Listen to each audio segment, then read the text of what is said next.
గెలిచి కేసీఆర్ ప్రధాని కావాలని కలలు కొన్నారని మంత్రి జూపల్లి కృష్ణారావు ఎద్దేవా చేశారు. హైదరాబాద్లోని ప్రెస్ మీట్లో మాట్లాడిన ఆయన మాజీ సీఎం సరిగ్గా పరిపాలిస్తే కాంగ్రెస్కు ప్రజలు ఎందుకు అధికారం కట్టబెట్టారని ప్రశ్నించారు. ఇచ్చిన హామీలను అమలు చేయకపోవడంతోనే బీఆర్ఎస్కు ప్రజలు బుద్ధి చెప్పారని మండిపడ్డారు. దళితుడిని సీఎం చేస్తానని చెప్పి కేసీఆర్ మోసం చేశారని ధ్వజమెత్తారు.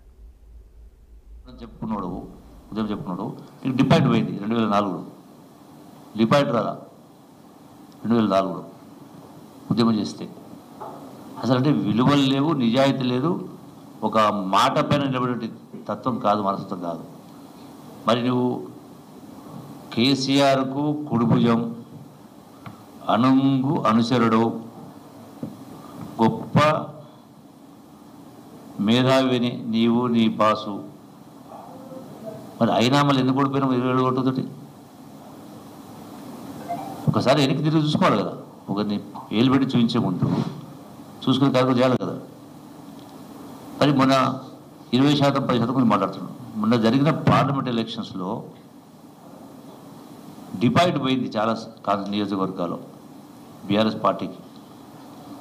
అంటే నువ్వు అసెంబ్లీ శాసనసభ ఎన్నికల తర్వాత జరిగిన తర్వాత కాంగ్రెస్ అధికారంలోకి వచ్చిన తర్వాత 4 మాసాలకు 6 మాసాలకు పార్లమెంట్ జరిగితే ఎటువంటి సానుభూతి రాలేదు కేసీఆర్ పైన, బీఆర్ఎస్ పార్టీ పైన, కుటుంబ సభ్యుల పైన.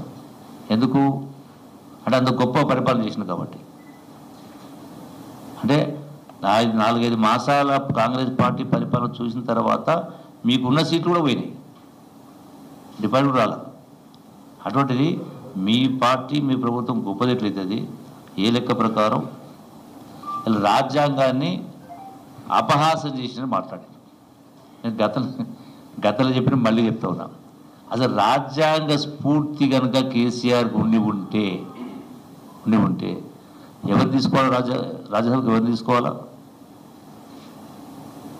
అంటే లోక్సభ పాస్ చేసిన బిల్లులు వాటిని స్క్రూటినీ చేయడం కోసం, తప్పకుండా సరి చేయడం కోసం